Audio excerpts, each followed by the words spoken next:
Chapter 31. Alms? Alms for the poor? Trigger looked up from his perch on the castle wall to see an animal dressed in a tattered cloak and patched hat, dark glasses over his eyes, hobbling towards the castle gates. The guard vulture nudged his partner, Nutsy, who was snoring like a saw beside him. Nutsy startled awake. Huh? He stammered. Stop sleeping on the job, Trigger scolded. We've got a visitor. Nutsy rubbed his eyes with his wings and peered down. He studied the hunched figure. Oh, it's just an old beggar, he grumped. There are thousands of those these days.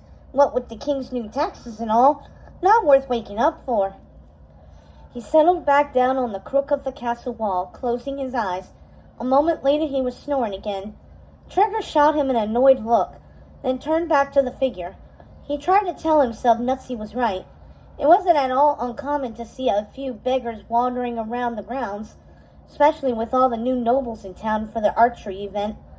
But there was just something about this one that rubbed him wrong, though he wasn't quite sure why. He poked Nutsy again, forcing him awake. Come on, he said. We'd better check it out. Nutsy rolled his eyes but followed Trigger, launching into the air and landing just in front of the beggar in the courtyard.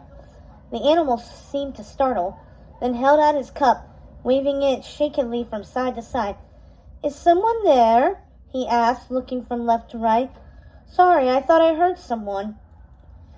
It was then that Trigger realized the beggar was blind, and Nutsy burst out laughing. Oh, Trigger, he said, it's just a harmless beggar. You were afraid of a little old beggar. I wasn't afraid, Trigger shot back, annoyed. He was beginning to wish he'd let Nutsy stay asleep. I was just doing my job. We have to check out everyone. You can't be too careful these days. Careful of what? The beggar asked, sounding curious. Of Robin Hood, for one, blurted out Nutsy. He's been robbing the place blind.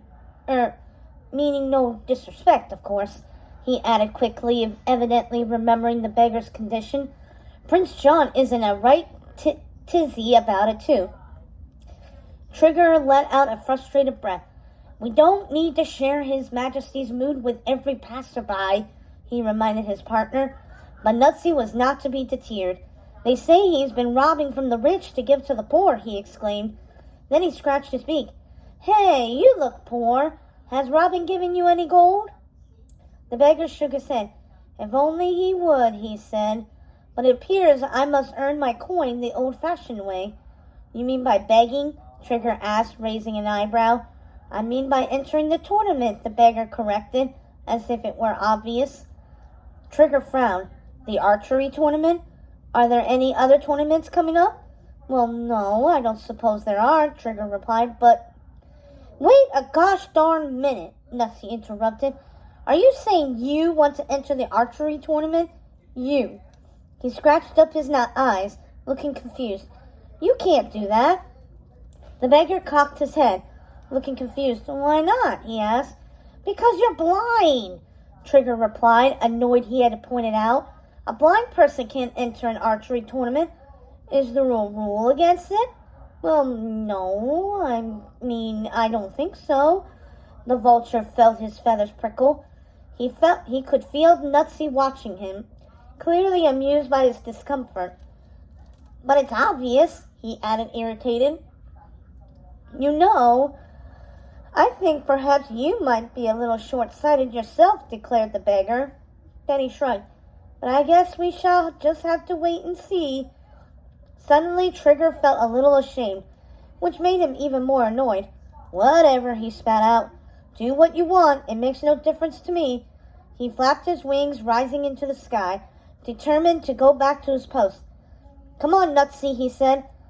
The sign-ups are that way, Nutsy told the beggar, helpfully pointing to the direction of the castle entrance, as if he expected the blind fox to see him pointing. Except, Trigger frowned. Did he catch the beggar following his partner's wing? Just for a moment, he was almost certain he did. He started to land again. Are you really?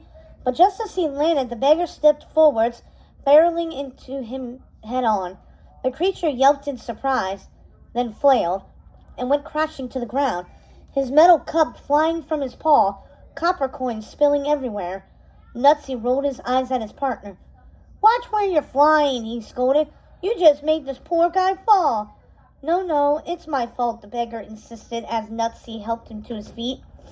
"It's just, well, I guess I wasn't looking where I was going." He winked at Nutsy. Nutsy laughed appreciatively. "That's a good one," he said, poking Trigger with his wing. "Get it, Trigger? He wasn't looking where he was going. Get it? Get it?" Trigger shoved him aside, still watching the so-called blind beggar stumble toward the entrance to the castle. "There's something odd about him," he muttered. "Oh, you think that about everyone," Nutsy scolded. "Now come on, I want to get back to my watch." And with that, he flew up to the castle ramparts, settled his back against the wall, and closed his eyes. Trigger sighed, then flew up to join him. It was probably nothing, he told himself, but deep down, he wasn't sure.